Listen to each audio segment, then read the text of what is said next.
basis, I have been absolutely clear and consistent.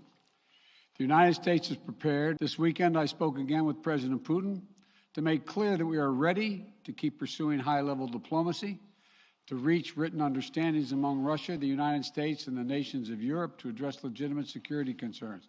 Putin and I agreed that our team should continue to engage toward this end, along with our European allies and partners.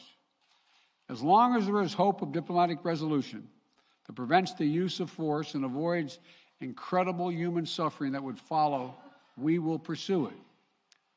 The Russian defense minister reported today that some military units are leaving their positions near Ukraine. That would be good, but we have not yet verified that. We have not yet verified the Russian military units are returning to their home bases. I've asked several times that all Americans in Ukraine leave now before it's too late to leave safely. Let me be equally clear about what we are not doing. The United States and NATO are not a threat to Russia. Ukraine is not threatening Russia. We're not targeting the people of Russia. We do not seek to destabilize Russia.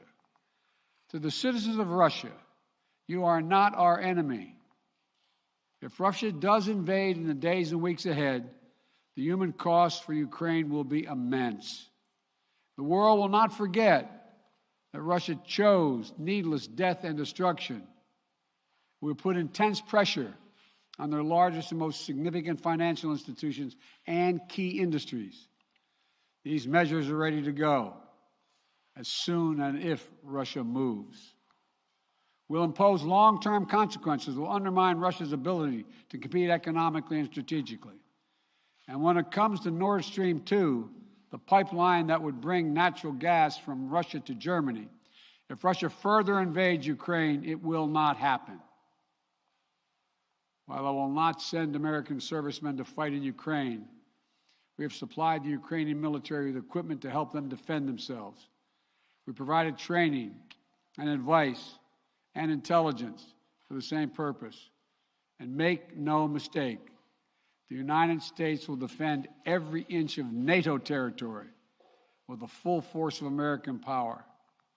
And if Russia invades, we'll take further steps to reinforce our presence in NATO. We are not seeking direct confrontation with Russia, though I've been clear that if Russia targets Americans in Ukraine, we will respond forcefully.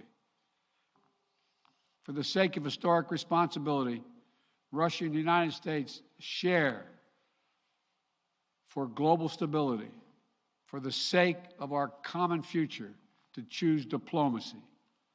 But let there be no doubt. If Russia commits this breach by invading Ukraine, responsible nations around the world will not hesitate to respond. We do not stand for freedom where it is at risk today. Will surely pay a steeper price tomorrow. Thank you. I'll keep you informed. Mr. President, whether or not they are de-escalating. Ukraine as a precursor to a Russian invasion. Are they behind the cyber attack, Mr. President?